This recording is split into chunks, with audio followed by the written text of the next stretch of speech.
Olá, estudantes do curso de MSI. Vamos ver nessa aula de número 4 o assunto sobre semântica, conceitos básicos.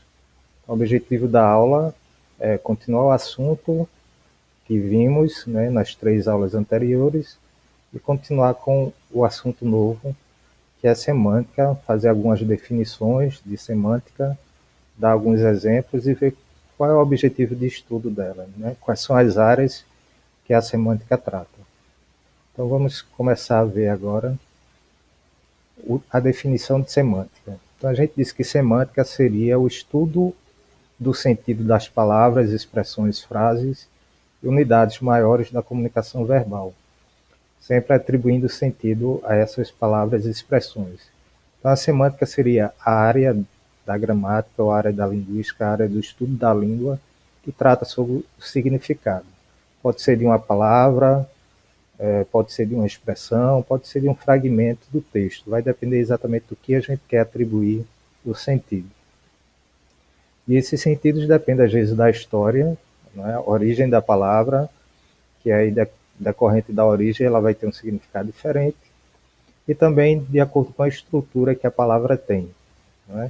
A palavra se compõe normalmente de radical, que é a principal parte da palavra, e a isso agrego ou acrescento algumas unidades, que eu posso chamar de prefixo, sufixo e assim por diante. Vamos ver um exemplo aqui para facilitar o entendimento. Então aqui eu tenho 3 frases, e nessas 3 frases eu tenho a palavra corda. E ela vai ter significados diferentes de acordo com cada uma. Então na primeira, por exemplo, a corda era muito fina, por isso arrebentou. Então, cheio de dívidas, ele está com a corda no pescoço. E o garoto está com a corda toda. Na primeira frase, corda significa exatamente aquela união de linhas, de fios, formando algo maior, exatamente para amarrar alguma coisa e assim por diante. Então, esse seria o sentido que a gente vai ver daqui a pouco, o sentido denotativo da palavra. No segundo exemplo, corda não é literalmente uma corda que está no pescoço, mas a pessoa está um pouco endividada, devendo muito, então ele estaria com a corda no pescoço.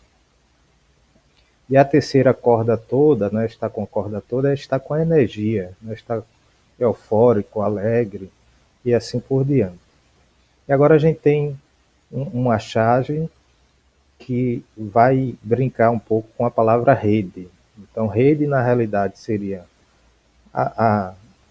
um elemento, que a gente normalmente utiliza, um objeto utilizado para repousar, para dormir. Já quando eu digo rede social, é a ligação, das linhas, a ligação, nesse caso, das pessoas. Social porque vai exatamente fazer com que as pessoas se relacionem à distância. Aí na charge tem assim, rede social aqui em casa é outra coisa. Então aí a rede social não é literalmente o celular, o tablet, mas é o convívio que as pessoas têm. Então aí eu tenho um significado de rede. Então na próxima aula a gente vai ver mais detalhes sobre algumas áreas do estudo da semântica. O primeiro passo é entender o que é semântica. Semântica é a área da linguística ou da gramática que estuda o significado das palavras em um determinado contexto. Como a gente viu nos exemplos, dependendo do contexto, as palavras têm significados diferentes.